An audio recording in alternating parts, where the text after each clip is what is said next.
Hey peeps, DeMz here. Today we'll be tackling Junktown. After entering, we meet Lars, who gives us the lay of the land.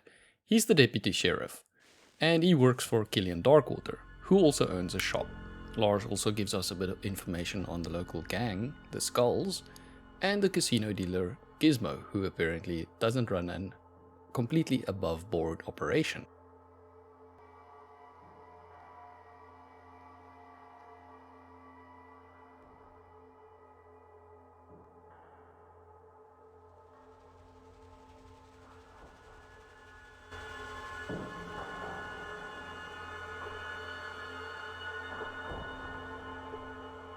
Armed with the knowledge Lars has given us, we start exploring town, and we quickly find out that the doctor isn't available right now since we entered town a bit late in the evening.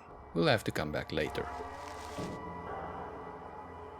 The jail guard doesn't have much to say for himself, and we won't be getting on the wrong side of the law anyway. There are, however, a few ways you can escape. You can obviously just pick the lock, or you could blow up the door. Interestingly enough, there is a bug where if you blow up the door ahead of time and you get sent to prison, you can just simply walk out. All round funny, but I won't be showing you any of this since it's a bit too silly. Next, let's go sell all our crap at the general store, who's owned by Killian Darkwater, the sheriff of the town. One of the things I love about Fallout is the way in which it introduces some of the quests. It's really organic. Pay close attention to the end of the conversation where a random stranger walks up. Can I help you? The name's Killian Darkwater. I'm the mayor of this fine town. And who might you be? Well, Junktown's not much, but it's home. Mostly we trade with people or let them forget their troubles for a bit. Of course, we have our share of problems. From outside, we've had the occasional to-do with the cons, but they've been pretty quiet lately. Inside, trouble's been from the Skulz, and I hear some strange things happening down by the hub, but they haven't affected us yet. Knock on my mother-in-law's head. Well, Junktown's not much, but it's home. Mostly we trade with people or let them forget their troubles for a bit.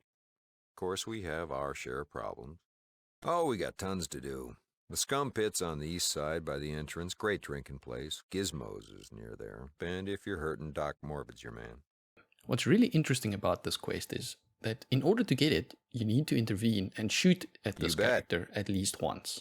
Although if you choose not to and you don't get the quest, you don't miss out on all of the XP. There's still a second part to this quest, which we'll get to later.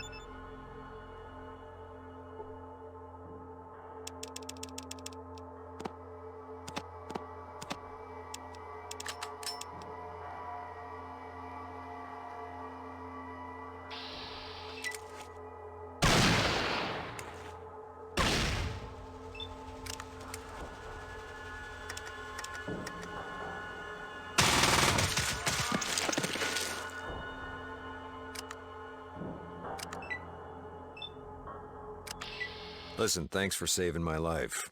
It's a mighty brave thing to do. Now, it looks like we've got ourselves a situation here. I know Gizmo's behind this, but I need proof. You interested in helping? Now, if I get proof, the people of Junktown will kick him out.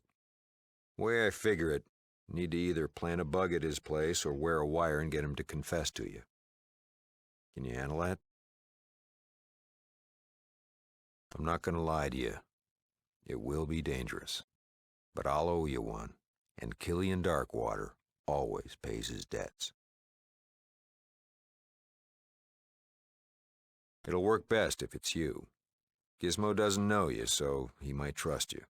Or at least he'll have a hard time blaming me. Either way, you are the best person for the job. All right. I owe you. Here's the bug in the wiretap. You let me know when it's done. Awesome, so Killian wants us to help him get rid of Gizmo by getting some incriminating evidence. And what's also nice about this quest is you basically get two routes to completing it. You can either plant a bug on him, or you can get a confession somehow. In our case, since I have a pretty high speech character, the easiest route is actually to just get the confession. You'll see that later. Coincidentally, in order to plant a bug, you need to use the steal skill. Which is weird, but yeah, in Fallout, you can basically add and remove things from other people's inventories by using steal. This makes for some interesting mechanics. For example, you can plant a already set dynamite piece into another person's inventory, or a grenade or something like that, and blow them up. But you can also use it to basically arm civilians. You can go and, if you know there's going to be a fight later on, ahead of time steal and give them ammo and weapons for which they have the animation, and there we go, you have freedom fighters. I never do this though, because it's a pretty long and tedious process.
Can I help you?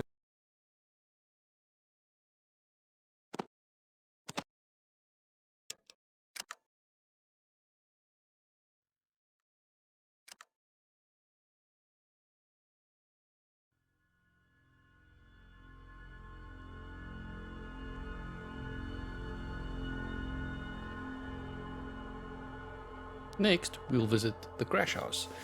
We can rent a room here to store some gear. It also doubles as the headquarters for the Skulz and a brothel. By renting a room, we can store some of the excess gear we have and sleep off the buff out addiction we got because we tried to lug all this gear here in the first place.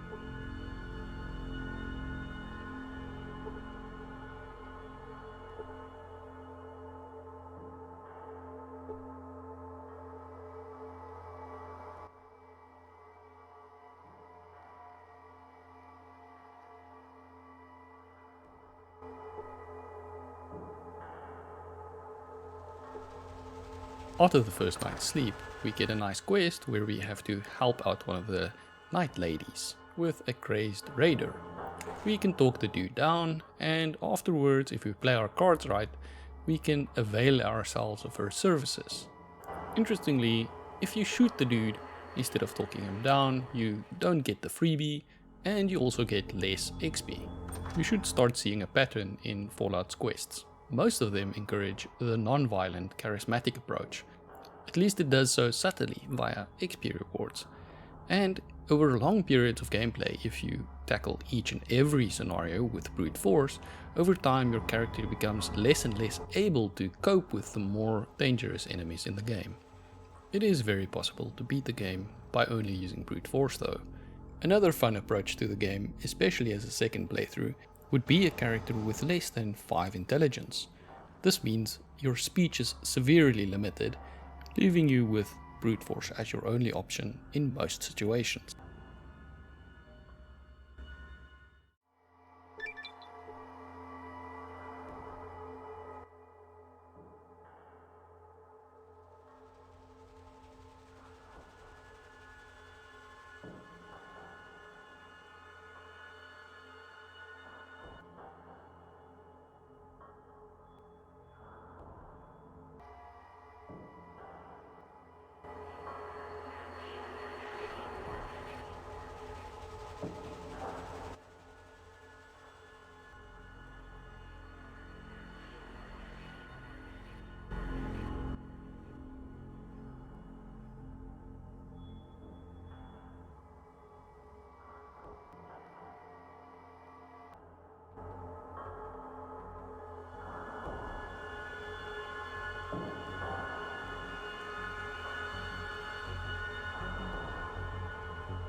Next up is Dogmeat, the only companion I intended to recruit for this playthrough, but I got fed up with the limited carrying capacity I had, so I decided to take on a second companion, Tycho, which we can recruit when we visit the scum pit in just a bit. Now there are two ways in which you can recruit Dogmeat, one by wearing a jacket and the other by giving him a iguana on a stick as a treat. Now I must admit I chose the wrong option, because I forgot about a bug that occurs when you stop wearing a jacket. Dogmeat would sometimes turn hostile towards you during combat. This was an endless source of frustration for me, but don't worry, I edited those things out.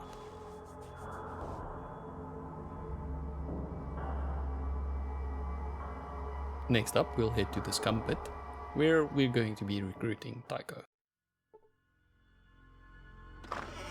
I specifically avoid talking to the skulls, since if you do, you get attacked by them and you miss out on a quest.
Next we'll have a bit of a chat with Neil, the owner of the scum pit, and he doesn't really tell us much of anything that we don't already know.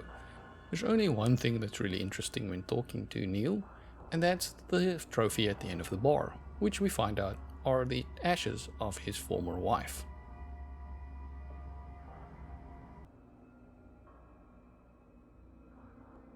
Once we finish our chat with Neil, one of the skulls beats the waitress. Neil responds to this by summarily executing him, after which he chases the remaining skulls out of the bar.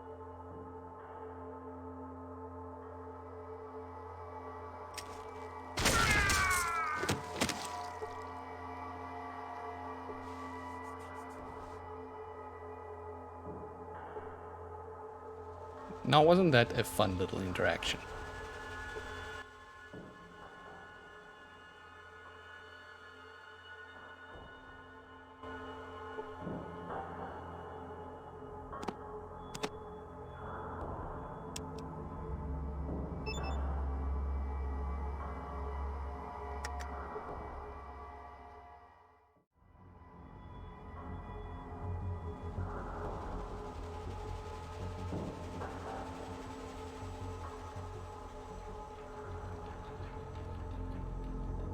Next, let's go get ourselves that confession from Gizmo. We do this by pretending we want the job of the failed assassin. Interestingly enough, this is the second part of the quest I was talking about earlier. In essence, if you missed your opportunity earlier to help out, you can still do the second part and get most of the XP by actually becoming the assassin and killing Killian Darkwater.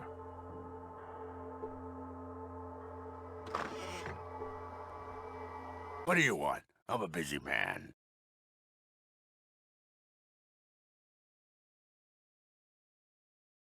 I don't know what you're talking about.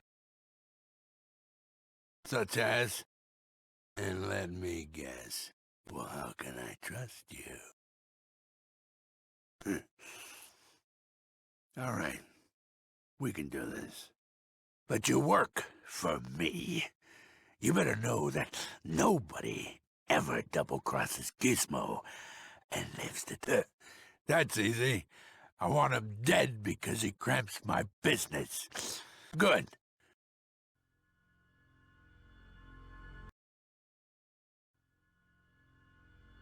The reason I'm heading back into the scum pit in order to talk to Trish is there's actually a quest connected to Sol, her lover, the boxer outside, with a reward of 250 XP if you tell him that she's worried about him. Unfortunately, I couldn't get this quest to work. I don't remember the exact way in which you trigger it.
Since I'm sure shuffling around inventory items and selling them is rather boring, I'll be cutting most of that out from here on.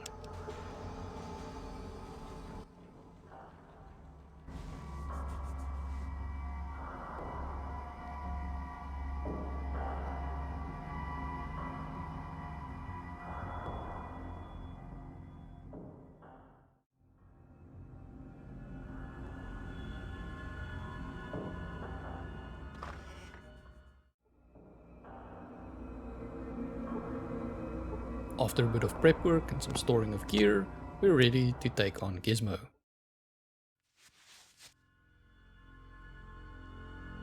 So, did you get the evidence? Which? Bug or tape? Let's hear it. That's the first time I've been happy to hear his voice. Thanks, friend. Now, time for you and me to take care of the other business.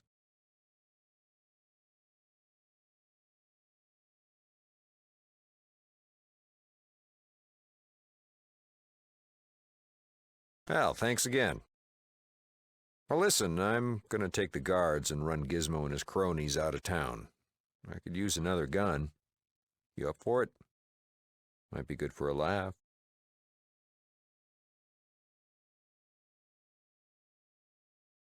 Go to Lars at the guard station. He'll fill you in. And listen, this town owes you a lot.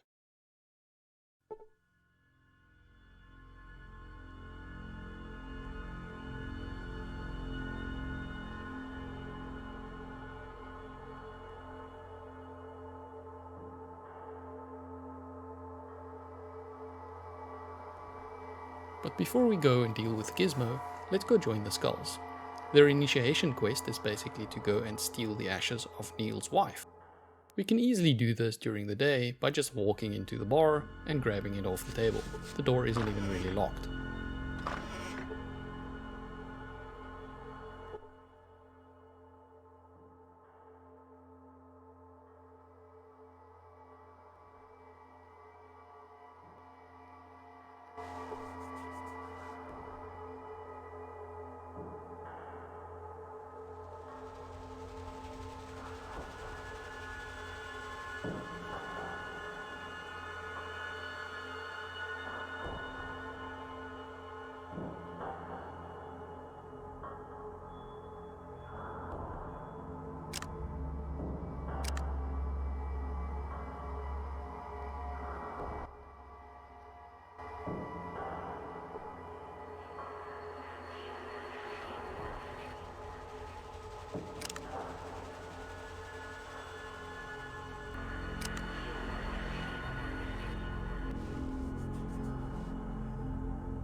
Once we're part of the gang, they inform us that they have a plan to kill Neil.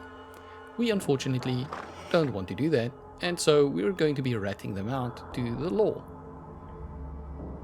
But before we do that, let's go stop by the doctor's office.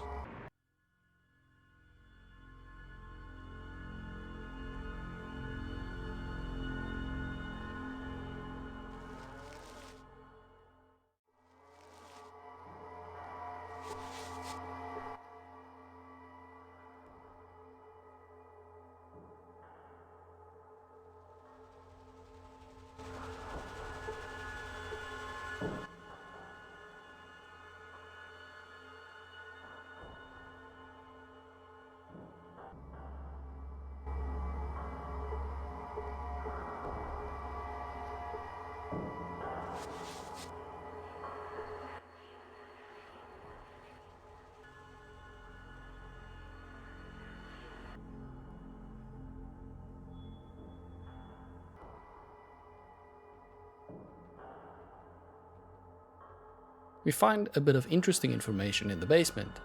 The doctor has a little side hustle where he's selling corpse meat to a merchant in the hub. We're going to be using this information later on to blackmail said merchant.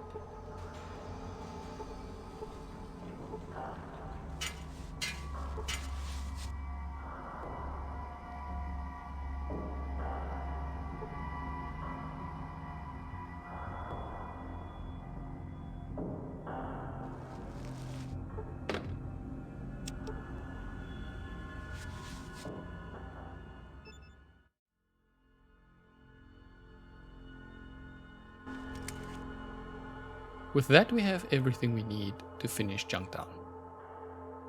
After dealing with Gizmo, we'll come back and eliminate the skulls. After eliminating the skulls, we can return Neil's ashes, and he'll reward us with free beer forever and a bit of XP. I hope you'll enjoy the rest of the show.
Well, howdy. What can I do for you today?